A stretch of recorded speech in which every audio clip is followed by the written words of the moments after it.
Hi, I'm Mike Berry. I'm the Director of Curriculum and Technology for the Montpelier-Roxbury Public Schools, and I'm also the Principal of the MRPS Virtual Academy. In today's update, I wanted to do something a little bit different. I wanted to share a great blog post. It's actually from July, but it's on Jennifer Gonzalez's blog, which is incredible. If you haven't been there, you should definitely check that out for sure. The Cult of Pedagogy is the name of her blog, but she asked a colleague of hers, Melanie Kitchen, to share some elements of online learning that should be different than in-person learning. And so these are kind of the pillars of a high-quality online instruction. And what I want to do is talk about these pillars and talk specifically about how we are designing the MRPS Virtual Academy around pillars like these. So the first point that she makes is that the first weeks of school should be devoted to community building and digital competency. And that's exactly what we are building in. One of the first things that we're doing is establishing a connection with families, and we're setting aside time for parent-teacher conferences and for teachers to connect with learning partners and talk about what was your experience in the spring, what works well for you as a family, what kind of scheduling considerations should we look at, what are your needs academically, what are all those components that we can tie together so that connection is there. And also, we're going to be slowly building some time. Just as you would explore a classroom, we're going to explore our classroom, our virtual classroom, and talk about how Google Classroom works. How do we use video? How do we enter chats? How do we turn in assignments? How do we communicate back and forth? Those kinds of things. We will be spending time in the beginning of the school year doing that with our families and scholars. Communication with parents needs to be more thorough, streamlined, and predictable. I've said this a couple times to families as I've talked to them.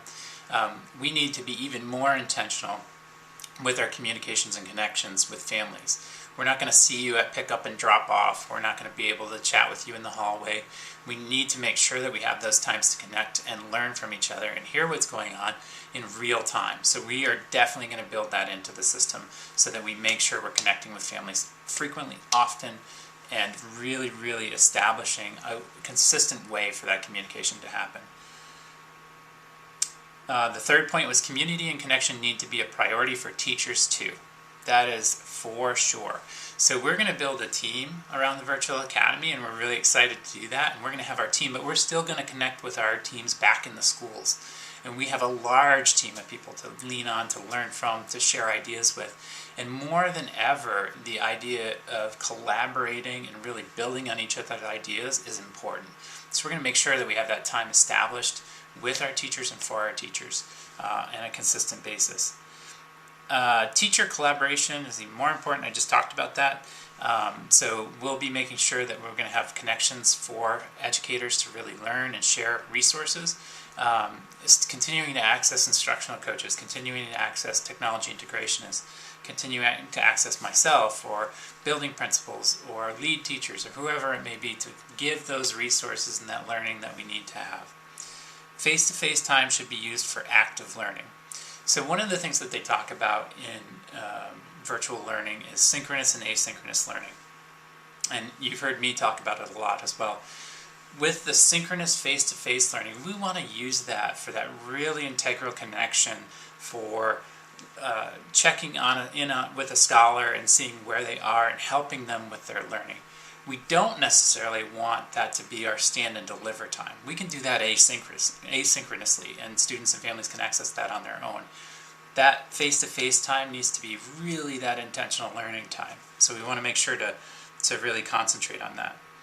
Content needs to be simplified and slowed down. Absolutely. We are not going to be making 35-minute videos for families to watch. We need to chunk the learning into sizable chunks and be able to make it accessible for all our learners and our families. So we're going to make sure to do that. And we're going to focus on those priority standards and those priority learning points. What are the most important intentional points that our students need to know in order to be successful in school and in life? Instruction should be easy to find, explicit, and multimodal. Absolutely. We're going to get organized. It's going to be very consistent for families and students. They'll know where things are. They will be able to access help and assistance easily. They'll be able to find answers easily. We're building that whole system. Focus on feedback. Absolutely. We're going to be looking for feedback from families and from students about what learning is working and what isn't working and how can we fix it. So we're going to really concentrate on that feedback component. How are we getting feedback? Not only, casual feedback about how is Virtual Academy going, but feedback in terms of formative assessment. How's the learning going? How are our students learning? Absolutely. And summative assessment should focus on creation. So what that's talking about is, rather than doing like a standardized assessment at the end of a unit, how are we going to have students demonstrate their learning in different ways in a virtual environment? So that may be helping them to become creators, which is really exciting, to show their learning in a different way. That's definitely something that we're going to be concentrating on as well.